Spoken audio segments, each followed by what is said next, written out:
بسم اللہ الرحمن الرحیم۔ السلام علیکم ورحمۃ اللہ وبرکاتہ۔ موت برحق ہے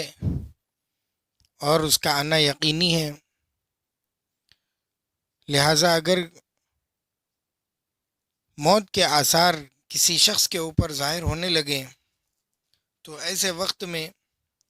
شریعت ہم کو یہ حکم دیتی ہے،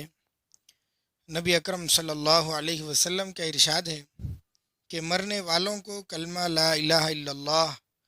کی تلقین کرتے رہو۔ اور دوسری حدیث میں آپ علیہ السلام نے فرمایا کہ قریب المرگ مریضوں پر سورہ یاسین پڑھا کرو، یعنی وہ لوگ جو مرنے کے قریب ہیں ان کے سرہانے بیٹھ کر یا پھر ان کے قریب کسی جگہ پر بیٹھ کر سورہ یاسین پڑھنا چاہیے۔ اس سے اس آدمی کے روح نکلنے کے اندر آسانی پیدا ہوتی ہے۔ پھر جب سکرات الموت آ جائے تو مرنے والے کا منہ مرتے وقت قبلے کی طرف کر دیں، اور اگر اس کے پاس طاقت ہو تو وہ خود چند دعائیں مانگ سکتا ہے جس کا ذکر فقہ کی کتابوں میں کیا گیا ہے۔ پہلی دعا تو یہ ہے کہ اللہم اغفر لی ورحمنی والحقنی بالرفیق الاعلی، کہ اللہ تو میری مغفرت فرما اور مجھ پر رحم فرما اور مجھ کو رفیق اعلیٰ کے ساتھ ملا دے، یعنی اوپر والے ساتھیوں میں پہنچا دے۔ یا پھر یہ بھی پڑھ سکتا ہے لا الہ الا اللہ، کہ نہیں ہے کوئی معبود سوائے اللہ کے، کہ حدیث پاک میں آیا ہے کہ جس کا پہلا کلمہ لا الہ الا اللہ ہو اور آخری کلمہ بھی لا الہ الا اللہ ہو تو وہ جنت میں داخل ہو جائے گا۔ اور اس کے علاوہ بھی یہ دعا بھی مذکور ہے حدیث کی کتابوں میں، اللہم اعنی علی غمرات الموت و سکرات الموت، کہ اللہ تو میری مدد فرما موت کی سختیوں میں۔ تو جب کسی پر موت کا اثر ظاہر ہو تو اس کو چت لٹا دینا چاہیے، اس طرح کہ قبلہ اس کی داہنی طرف ہو، یعنی رائٹ سائڈ اس کی قبلہ ہو، اور سر کو ذرا قبلے کی طرف پھیر دینا چاہیے، یا اس کے پاؤں قبلے کی طرف کر دینا چاہیے، اور سر کے نیچے تکیہ وغیرہ رکھ کر ذرا اونچا کر دینا چاہیے۔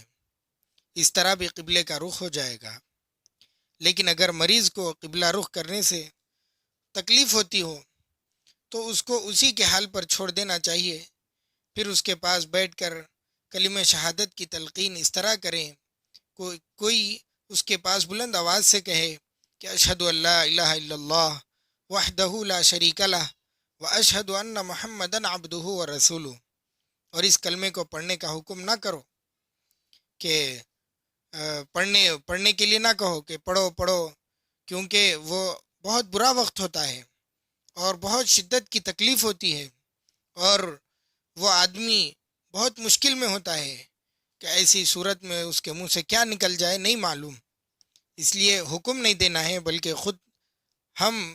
یہ کلمے دہرانا ہے تاکہ وہ آدمی سن کر اپنی زبان پر بھی اس کو دہرا لے۔ جب وہ ایک دفعہ کلمہ پڑھ لے تو چپ ہو جانا چاہیے، یہ کوشش ہرگز بھی نہیں کرنا چاہیے کہ وہ برابر کلمہ کہتے رہے اور پڑھتے پڑھتے دم نکلے،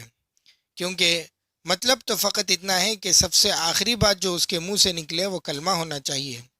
اس کی ضرورت نہیں کہ دم ٹوٹنے تک کلمہ برابر جاری رہے۔ ہاں، اگر کلمہ پڑھ لینے کے بعد پھر کوئی دنیا کی بات چیت کر لے وہ آدمی تو پھر کلمہ پڑھنے لگو، جب وہ پڑھ لے تو پھر چپ ہو جاؤ۔ جب اس آدمی کی سانس اکھڑ جائے اور جلدی جلدی چلنے لگے اور ٹانگیں ڈھیلی پڑ جائیں کہ وہ کھڑی نہ ہو سکیں اور ناک ٹیڑھی ہو جائے اور کنپٹیاں بیٹھ جائیں تو یہ علامات ہے کہ اس آدمی کی موت کا وقت آ گیا ہے۔ تو لہٰذا اس وقت میں کلمہ زور زور سے پڑھنا شروع کر دینا چاہیے۔ سورہ یاسین پڑھنے سے جیسا کہ ذکر کیا گیا کہ موت کی سختی کم ہوتی ہے، اس کے سرہانے یا کہیں اور اس کے پاس بیٹھ کر سورہ یاسین پڑھنا چاہیے، یا پھر کسی سے پڑھا دینا بھی چاہیے۔ اس وقت کوئی بات ایسی نہ کریں کہ اس کا دل دنیا کی طرف مائل ہو جائے، کیونکہ یہ وقت دنیا سے جدائی اور اللہ تعالیٰ کی بارگاہ میں حاضری کا وقت ہے۔ مرتے وقت اگر اس آدمی کے منہ سے خدا نخواستہ کوئی کفر کی بات نکل جائے یا کفر کا کلمہ نکل جائے تو اس کا کچھ خیال نہیں کرنا چاہیے، بلکہ یہ سمجھ کر کہ موت کی سختی کی وجہ سے اس کی عقل ٹھکانے پر نہیں رہی ہوں گی، اور عقل کے باختہ ہونے کی وجہ سے اور ہوش میں نہ رہنے کی وجہ سے اس کے منہ سے یہ کلمات نکل گئے ہوں گے، ایسی تعویل کر لینی چاہیے اور اس کے لیے مغفرت اور بخشش کی دعائیں مانگنی چاہیے۔ اب جب موت ہو گئی تو یہ دعا پڑھنا چاہیے، انا للہ و انا الیہ راجعون، ہم اللہ ہی کے ہیں اور اللہ ہی کی طرف لوٹ کر ہم سب کو جانا ہے۔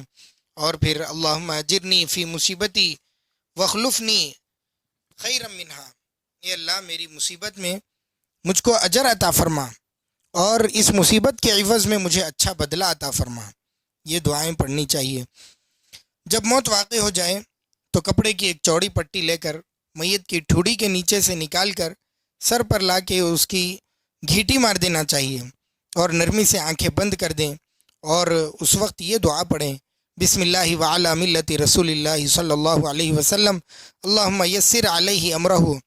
وسہل علیہ ما بعدہ واسعدہ بلقائک واجعل ما خرج الیہ خیرا مما خرج عنہ، کہ شروع کرتا ہوں اللہ کے نام سے اور رسول اللہ صلی اللہ علیہ وسلم کے دین پر، یہ اللہ اس میت پر اس کا کام آسان فرما دے اور اس پر وہ حالات آسان فرما جو اب اس کے بعد آئیں گے، اور اس کو اپنے دیدار مبارک سے مشرف فرما، اور جہاں گیا ہے یعنی آخرت اس کو دنیا سے بہتر بنا دے۔ پھر اس کے ہاتھ پاؤں سیدھے کر دیں اور پیر کے انگوٹھے ملا کر کپڑے سے اس کی گھیٹی مار دیں، پھر اسے ایک چادر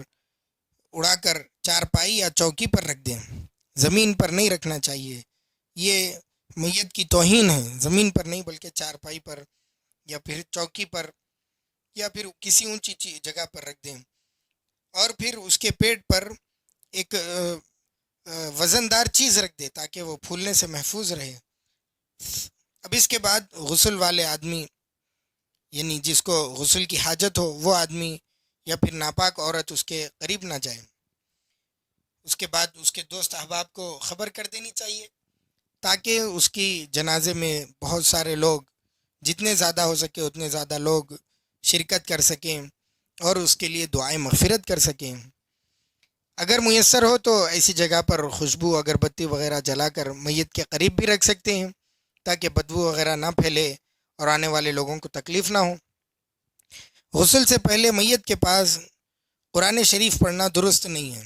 لہٰذا جو بھی آدمی یاسین پڑھ رہے تھے یا پھر کوئی اور تلاوت چل رہی تھی تو میت کو غسل دینے سے پہلے، یعنی جب میت کی جان نکل جائے، روح نکل جائے، روح قبض ہو جائے، جان اکھڑ جائے، تو اب یاسین کی تلاوت بھی بند کر دینی چاہیے۔ تجہیز و تکفین میں جلدی کی جائے، سب سے پہلے قبر کا بندوبست کرنا چاہیے اور غسل، کفن، جنازہ اور دفن کا سامان فراہم کرنا چاہیے۔ انشاءاللہ اس کی فہرست آگے آئے گی۔ اگر اتنی جلدی کرنا ہے کہ فقہا نے یہاں تک یہ مسئلہ لکھا کہ اگر جمعے کے دن کسی کا انتقال ہو جائے اور جمعے کی نماز سے پہلے اگر اس کو دفن کرنے مناسب ہے، دفن کرنا اس کے لیے آسان ہے، تو جمعے کی نماز سے پہلے بھی اس کو دفن کر دے۔ اس خیال میں نہ رہے کہ جمعہ آئے گا تو پھر لوگوں کی کثرت ہوگی، نہیں، جن کو پڑھنا ہے وہ پڑھیں گے۔ حضور نبی کریم صلی اللہ علیہ وسلم نے ارشاد فرمایا جب جنازہ تیار ہو جائے تو پھر اس کو قبر میں جلدی دفن کر دو، اگر وہ نیک ہوگا تو اپنی منزل مقصود یعنی جنت میں پہنچ جائے گا، چونکہ قبر میں اس کے لیے جنت کی کھڑکیاں کھول دی جاتی ہیں، یا پھر اگر بد ہوگا تو پھر وہ اپنے انجام کو پہنچے گا۔ تو لہٰذا ہم جو آج کل خرافات میں پڑے ہوئے ہیں، جنازے کو یعنی میت کو دفنانے میں دیر کرتے ہیں، ایک دن ہو رہا، دو دن ہو رہا، اس کی کوئی پرواہ نہیں، کوئی فلاں رشتہ دار آ رہے، دوست آ رہے، احباب آ رہے، جو آدمی زندگی میں نہیں دیکھا وہ موت کے بعد دیکھ رہا ہے۔ تو ایسی چیزوں سے بچنا چاہیے۔ اللہ ہم سب کو صحیح عمل کرنے کی توفیق عطا فرمائے۔